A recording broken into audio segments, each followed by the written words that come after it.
It is often said that a woman has the right to choose if her child lives or dies. But what about the baby? Doesn't the baby have a say in it too?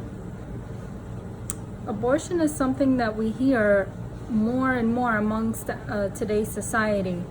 It is without doubt that it is a debatable and controversial topic. In our society, some people support the idea that there should be freedom for every woman to decide whether or not to bring this baby to life or to put an end to it.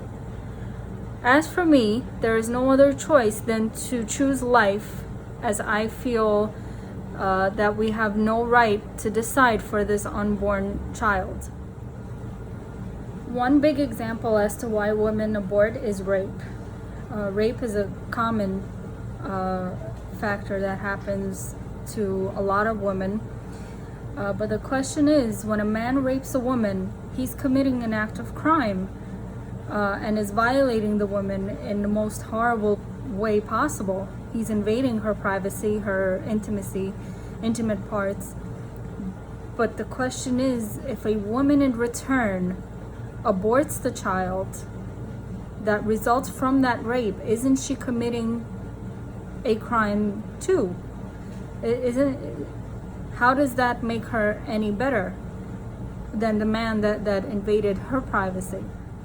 According to Brian Close, from an ethical and logical standpoint, a baby conceived through violence is as blameless and innocent as one conceived in marriage, and is therefore deserving of the same protection. Either all preborn babies are worth saving or none of them are. And that's food for thought, because a lot of the times we feel like we were invaded. We don't know how to proceed with this baby that we didn't want, that we didn't ask for, because we were invaded. But how about the baby? Is it really the baby's fault? There are many reasons why women abort their child. According to abortion clinic statistics, 0.69% of abortions are done for the hard cases, such as life or health of the mother, rape, fetal birth defects, and 99.31% of all abortions are therefore performed for social or economical reasons. What do we mean by social and economical reasons? A lot of the times people don't want their parents to find out, or parents are objecting to this child because it is because of religious purposes, it's out of marriage, or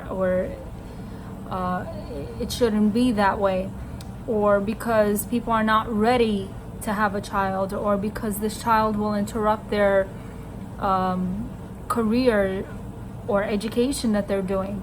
But we forget that there's many ways to prevent a pregnancy in the first place. So why get pregnant and then abort? So for example, a lot of these social or economic reasons include, I'm not ready for a child, or I can't afford a baby right now, or I don't want to be a single mother, or a baby would interfere with my education or career, or my parents, husband, boyfriend wants me to abort, and etc. The list goes on, because there's so many different excuses that we as women make up for ourselves. And the one that really catches me is when a woman says, well, I want to keep the body that I have, right? Because a baby would leave stretch marks, or some people gain weight, some people lose weight, some people cannot lose weight after giving birth, so their body never goes back to the way it used to look prior to a pregnancy. But like I said, if you know that, then why get pregnant? There's so many other ways to prevent a pregnancy rather than aborting or ending a life, is what it really is. Some people say, well, what if a woman says that she would commit suicide if she wasn't allowed to have an abortion? Thinking about this statement, people would rather support the fact that the mother would want an abortion rather than seeking mental help, because they think that they would be saving the mother's life. Mother's life is at risk, and therefore she's putting the child's life at risk. But if that was me, I would be seeking mental health for that particular person, because it's obviously not the correct decision. Sometimes people need help to get through and figure out why they want an abortion or why they're seeking to commit suicide in the first place. All they would be doing is supporting the murder of a child just because she's threatening with taking away her life. So sometimes we need to ask ourselves, well, when is abortion really an option?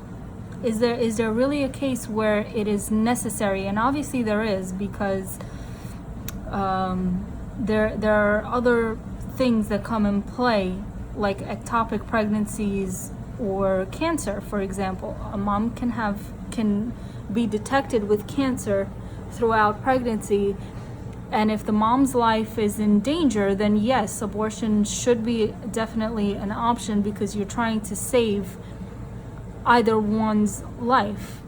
In an ectopic pregnancy, a baby cannot be carried full term, as the mother would die long before the baby is born. Aggressive cancer is another reason why abortions may be okay, because the mother needs chemo right away. Otherwise, she would die before the baby would have a chance to be born as well. As per operations that are performed to save the life of the mother, such as the removal of a cancerous uterus or an ectopic pregnancy that poses the threat of imminent death, are considered indirect abortions, and such are not immoral. Therefore, it's not really considered that you're killing the baby, because it's an act. It's an act that you need to do in order to save the mom's life. Without the mom, the baby would not exist. So if the mother cannot take care of that baby once it's born, if they were to save the baby's life as opposed to saving the mom's life, then who's taking care of that baby? Who's nurturing that baby? So obviously, I think that the mom's life should be put first. If there's a way to save both, then great.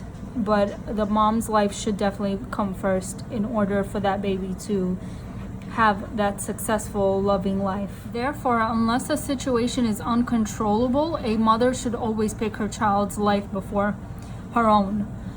On the other hand, if the mother is at risk, who would be there to nurture and care for the child, then the mother's life should be saved.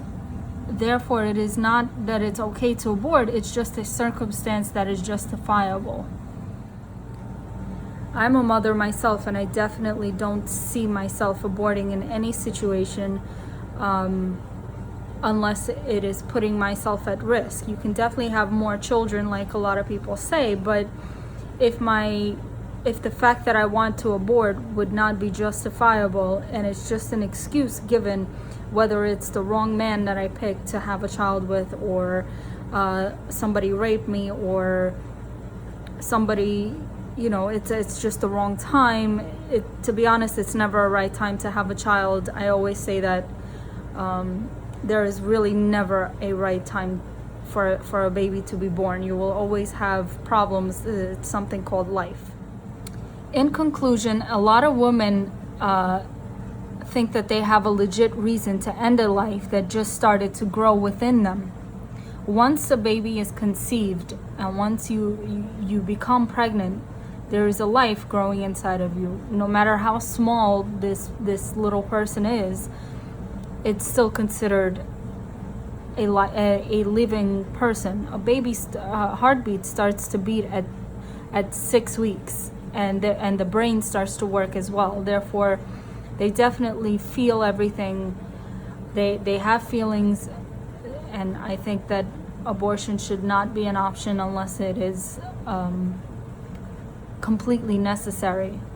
Most give lame excuses such as physical appearance, education, career, not enough money, or they pick the wrong person to be the father of their child, etc. Each woman should be educated on preventing pregnancy if they feel they are not ready.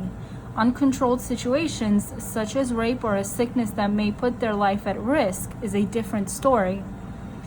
Although rape is something we can't control and consequences may follow, we should always think of the other options before abortion.